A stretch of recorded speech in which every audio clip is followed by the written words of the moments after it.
Hello, and thank you for joining us for another edition of the Capitol Report. I'm Senator Roger Kahn.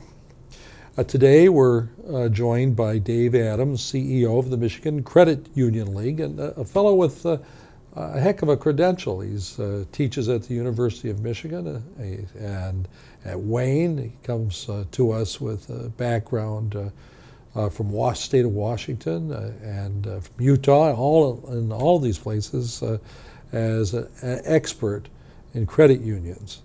And our Credit Union League, a statewide trade association, represents our credit unions. And thanks for coming and welcome. My pleasure. It's just very nice to have somebody to explain some of the issues that we have in finances here in Michigan, particularly our Michigan, which is struggling, and now our nation struggling too.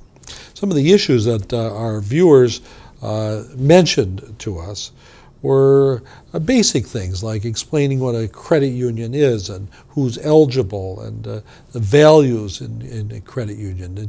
If you could help us out. Well, it's one of my favorite topics. Thank Obviously, you. I am president and CEO of the Michigan Credit Union League. And for your viewers, the difference between a credit union and a bank or another financial institution is very simple. The credit union is owned by the depositors. It is a financial cooperative. And so what credit unions are always focused on, we like to say that we're not for profit, not for charity, but for service. Credit unions grew out of the Depression era in our country, and they are thriving today because as economic times get tough, credit unions become more and more valuable to their member owners. Do you think that the folks that are eligible to join are defined by any particular demographic, or pretty much anybody can join? Well, that's a great question, Senator. In Michigan, we have the 5th highest level of participation in credit unions of any state in the country. It's about 40% of the population belongs to a credit union. But credit unions are relatively young. Again, they started in the U.S. in the 1930s, growing out of the Depression era, when people had difficulty getting access to credit and getting access to basic, affordable financial services. But from those early years in the 30s, credit unions have grown to over 8,000 credit unions in the U.S., serving about 90 million Americans, and in Michigan it's about 4.4 million. And you know, the credit unions are as diverse as our economy and our society is diverse. They started out forming around occupational groups, but most credit unions today, at least the larger ones, are serving very broad communities as well. The credit union that my wife belongs to started around an occupational group. Yesterday I was at Hanley Elementary School, and there's a credit union in that school.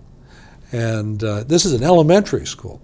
Kids 10 years old are with assistants serving as tellers, and kids are coming in and making their deposits. It was really an inspiring thing to see these kids getting a chance to get some financial literacy education in a practical way. It's one of the things that credit unions like to do. It's not something that people think of when they think of a credit union. A credit union is like a bank, but it's owned by the member depositors, and people know that they tend to get a little bit better rates, lower fees, and a little bit better personal service. But credit unions are also very active in their communities, and one thing that Michigan credit unions have been very interested in is getting into the schools to help young people, as you say, understand a little bit more about their personal finances.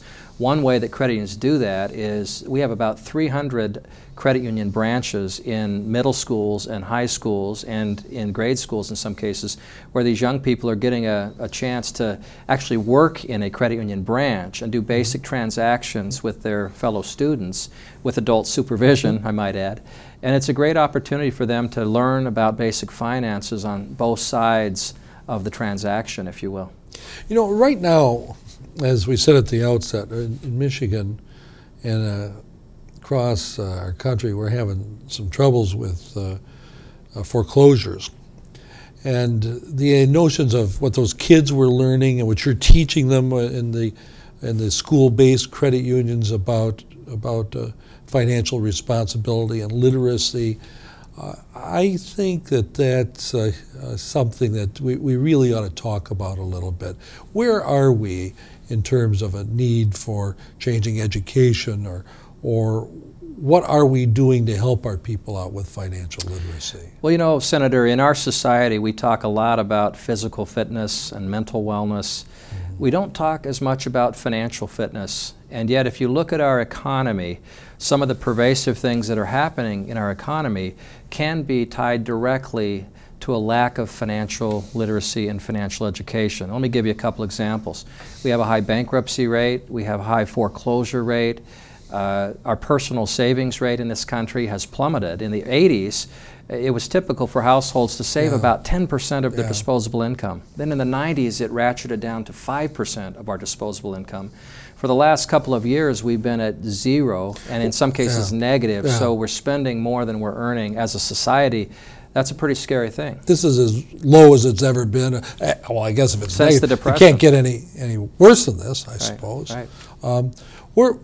Where should we be going in terms of education in schools or outside of schools for people, so they understand what they're getting into when they're making a payment or making a purchase? Well, I think that one of the great things about a program like this, and I hope that there are viewers out there who think that it's also great, Me too. is that you're an elected official and I represent credit unions, and we're here talking about something that we all have in common. Every person watching this broadcast, people in the public and private sector, and that is that we want to have a high quality of life and a society where everybody has a chance to improve their financial and social well-being. All of that hinges on our ability to learn, to make the right decisions, and there is a wealth of information out there for people if they want to get better at their financial fitness. And it all starts at home, right? It starts with parents wanting to improve themselves and wanting to teach their children and instill in their young children an understanding about basic financial fitness. And we just have to get committed to it as a society and make gradual improvements. And you know, there are all aspects of this that we can talk about. We can talk about young people learning to work and save a little bit, prepare for college, how young people manage their finances when they're away from home for the first time, and on and on. Let me give you the questions that we prepared thinking about that we might talk about. One of the ones here is, and it's beyond the practical side.